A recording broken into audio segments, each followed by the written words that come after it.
When we eventually overcome COVID 19 and emerge into a post pandemic world, how will this global experience change the way we look at cities and urban areas? And what implications will that have on our ability to address climate change? Dr. Alexandros Tsamas is an assistant professor in the School of Architecture and associate director of the Center for Architecture Science and Ecology at Rensselaer Polytechnic Institute. He joins us to look at the opportunities to reinvent cities and what that can mean for the environment. Thanks so much for taking some time for us today. Thank you very much, Sharon, for having me on your show. 2020 has been a year for re-examining our priorities and realizing what matters most. And it's become clear that our cities are really not built for a pandemic. What have been the biggest pain points from an urban planning perspective? It is very true. Like 2020 has been rather uncomfortable, to say the least. If COVID-19 had a mission, I think that mission would be to question the very basis of what cities are made of and why they're there. Like COVID-19 is anti-city, I would say. And if you think about it, like cities are there to foster security. They're there to promote health. They're there to foster our need to be social creatures. And they're there to obviously provide economic opportunity for innovation and prosperity. From this list, all of those things are under negotiation right now. Like we are suffering from the economic growth, we are suffering from the sense of community. All of those things are under question. So the pain, I would say, is kind of transversal. It has to do with understanding what are we expecting from our cities to do. And it's not a new concept. This is not the first pandemic that has questioned the city as a concept. From ancient times, pandemics in ancient Greek would question the concept of a city as well. So it is, again, one of those topics that we have to discuss. Well, are steps being taken to make cities more livable during a pandemic right now? There are a few things that are actually quite exciting, in my opinion. I don't know if you have noticed, but there are a lot of areas in urban environments in which we have claimed back some of the areas that usually belong to cars. In order for restaurants to operate, we have allowed restaurants to be on the street, and that is a kind of a wonderful thing as a possible future for a city, given the fact that cars might also move out of the city at some point in the near future. Also, there are cities in the world which have increased their bike lanes. They have prioritized transportation through bicycle. That's another thing that has health benefits, environmental benefits, all of these kinds of things. Obviously, one thing that is kind of detrimental is that we have also observed that these opportunities are not equally given to everybody in a city. We have observed that neighborhoods or communities that are more economically challenged have less of those opportunities than everybody else. And this is something that has risen awareness about the role of urban planning in the future. And how can we ensure some sort of an equitable distribution of all of the resources available to their inhabitants? Well, the pandemic knows no borders. It's affected every corner of the world and every industry. How is COVID-19 changing the way architects and urban planners are thinking about future cities? Well, this is a question that is multifaceted. There are so many things that are changing, possibly. Nothing can be said with absolute determination, obviously, because cities are not predictable things. But in most cases, like what we see is that, for example, retail is put under a lot of pressure today. And that means that maybe cities in the future, if we are convinced that we don't want to go outside and shop anymore, and that the internet is enough of a provider for our goods, then possibly urban planning will have to reconsider the first level, the ground floor of all cities, because it's not going to look like shops anymore. It might look like restaurants and bars and gyms and services and things that are not about buying things, but I'm pretty sure they're not going to be about buying stuff. Another one that is a little bit more abstract in a way is the fact that in order to deal with COVID, we have relied a lot on collecting data for the city. Like in order to monitor the pandemic and understand where there are sources of spreading the disease, we have relied a lot on getting data from the citizens. I recently received a notification on my cell phone that I can download an application that kind of transmits who I have been close to that might have COVID, or like I would have to register whether I have COVID or not. This kind of situation had made urban planners aware that any kind of data that we collect from citizens can become useful for future development of cities.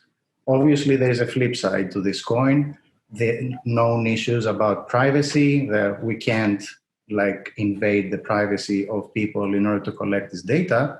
But nevertheless, a dream that has been alive for the past 10 or 15 years, like with all this data revolution in the world, COVID showed us that it's possible that we can take action if we harness data correctly.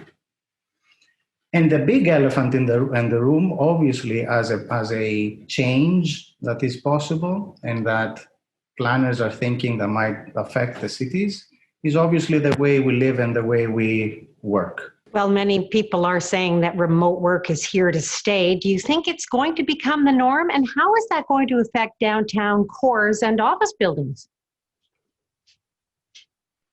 Well, again, to predict whether it's going to become the norm is difficult. The thing is that, the idea of working remotely existed long before this pandemic. Ever since the internet was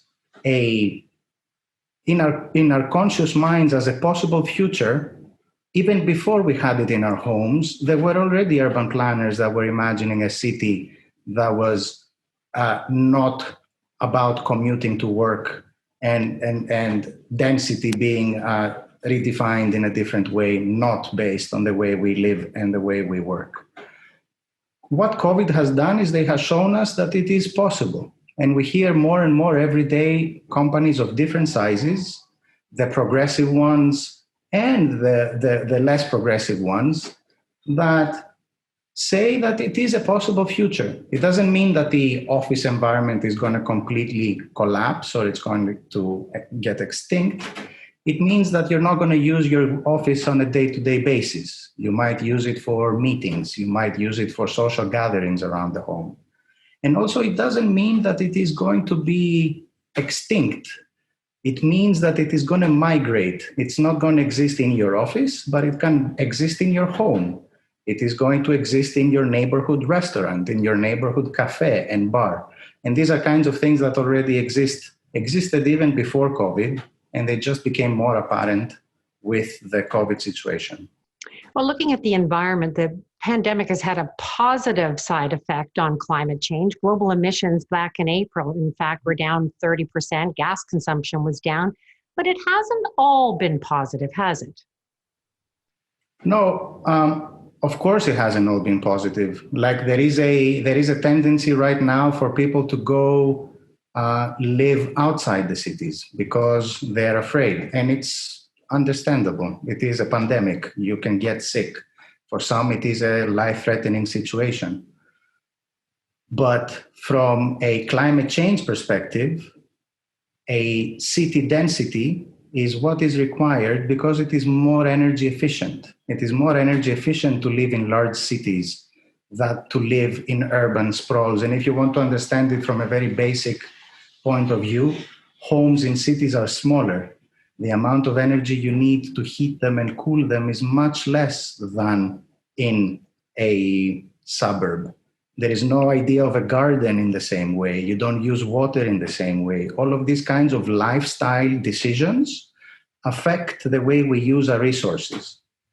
And the biggest question that arises here is that, yes, the pandemic is a natural disaster, let's say, that is spread worldwide and everybody has felt it. But also climate change is something that is happening at a slower pace. It is not in our conscious minds the same way this pandemic is. Nevertheless, it is like common knowledge right now that it is happening. And that is a much bigger threat to our own existence than what is happening right now with COVID. So to address climate change through the design of our cities is very, very, very important. One has to think that already we're talking about cities that are not energy efficient. And at the same time, we also know that the population on the planet is growing drastically. Like we are 7 billion people today, and the UN says that we're going to be 11 billion by 2100. That population is going to move into cities, actually, because cities are the opportunities, you get the opportunities, the economic opportunities, and so on. And this is a registered tendency that happens globally. We won't be able to manage the climate crisis situation if we abandon the idea of urban density, if we abandon the idea of a sharing economy, sharing transportation, sharing public space, sharing our working environment, which are all things that are positive for the environment. So will future cities then need to reflect efforts to address both issues, reduced emissions, as well as built-in resilience against something like the pandemic? I think that the pandemic will be dealt with, this specific one, will be dealt with medicine, will be dealt with other disciplines. The cities have always been designed to promote our health, sanitation, water, access to fresh air, to lighting. All of these things are deeply rooted in the way we design cities today. These are not going to get extinct. There are some lessons to be learned about things we have done because of COVID, like that we have occupied the street, we have allowed the car not to be in our daily lives the same way it was before, that I think we can use as examples of what is possible for a different kind of city in the future. Well, we need to emerge from this crisis on the right foot to effectively tackle the task at hand when it comes to climate change. And Dr. Tsamis, we thank you so much for sharing your expertise with NewsPoint today. Very insightful. Thank you very much for having me, Sharon.